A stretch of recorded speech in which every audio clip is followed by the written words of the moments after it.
Ito po ay real talk. Salamangka sa boto ni Juan.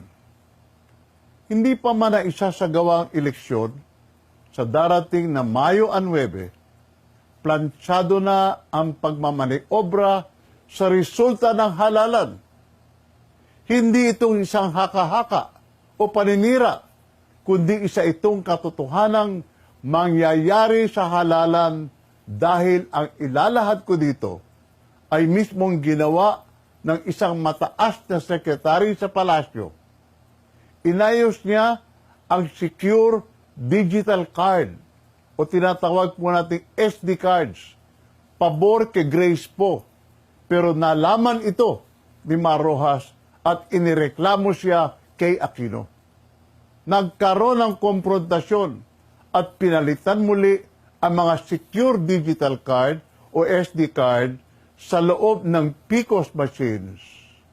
Sa ngayon, ang mga bagong Secure Digital Card o SD cards na gagamitin na sa buong bansa ay pabor na kay Mar Rojas at sa LP candidates.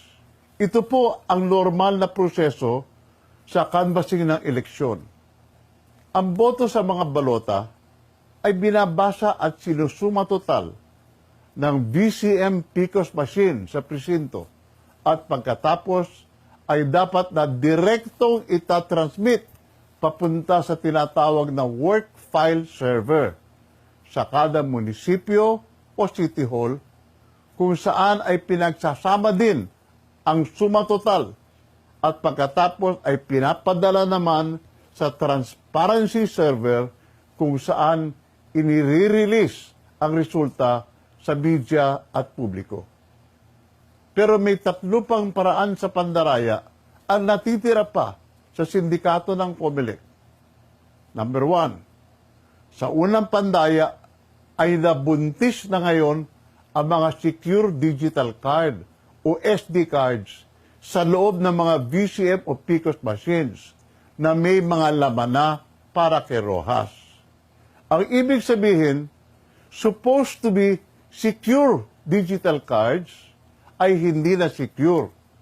Ito ang unang ginawa ng isang mataas na sekretary sa palasyo na inireklamo ni Rojas kay Aquino. Kaya naman ang laman ngayon ay hindi na sipo na nilagay ng isang mataas na sekretary, ang laman ngayon ay si Rojas na. Number 2, sa pangalawang pandaya ay gumagamit ng peke o illegal na computer program na nakalaman na sa loob mismo ng consolidation and canvassing system ng computer program sa mga munisipyo at mga city hall. Sa canvassing and computation ay magbibigay ng karagdagang boto kay Rojas at sa LP national and local candidates. Kung matatandaan po ninyo, sa huling eleksyon, pinograma po nila na 60-30-10 ang maging boto sa karamihan ng mga local candidates. At ganun nga po ang nangyari.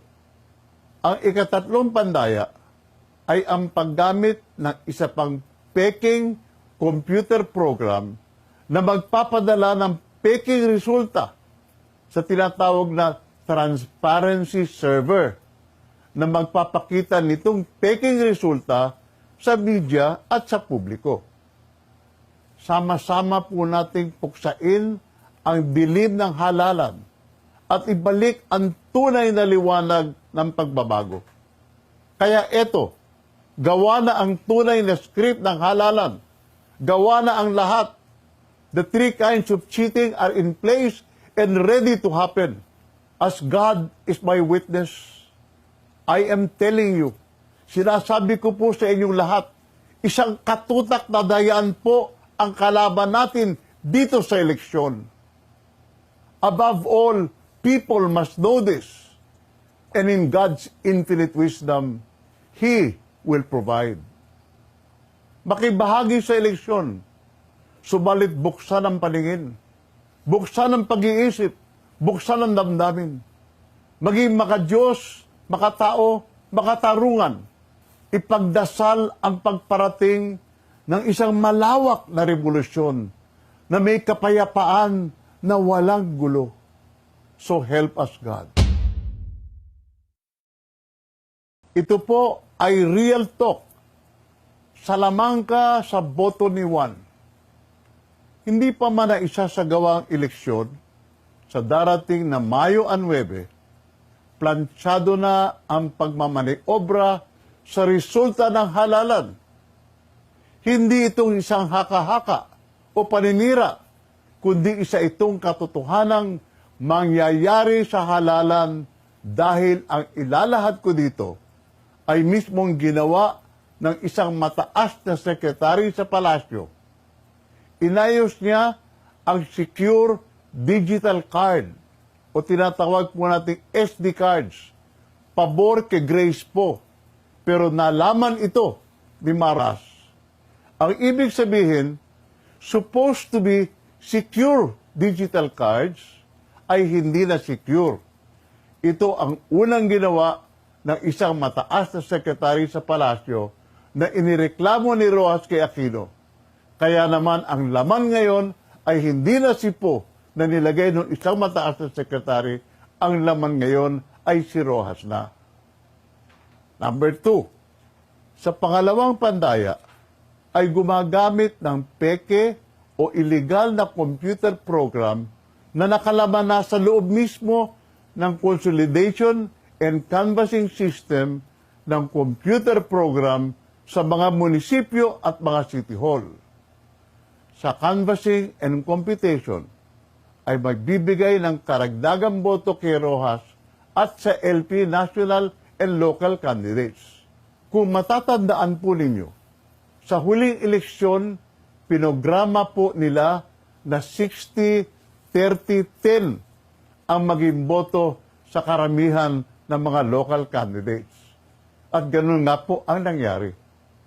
Ang ikatatlong pandaya ay ang paggamit ng isa pang peking computer program na magpapadala ng peking resulta sa tinatawag na transparency server na magpapakita nitong peking resulta sa media at transmit papunta sa tinatawag na work file server sa kada munisipyo o city hall kung saan ay pinagsasama din ang suma total at pagkatapos ay pinapadala naman sa transparency server kung saan inire-release ang resulta sa media at publiko.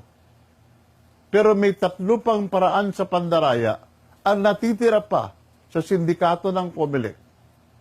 Number 1, sa unang pandaya ay nabuntis na ngayon ang mga secure digital card o SD cards sa loob ng mga VCM o PCOS machines na may mga laman na para kay Rojas at inireklamo siya kay Aquino.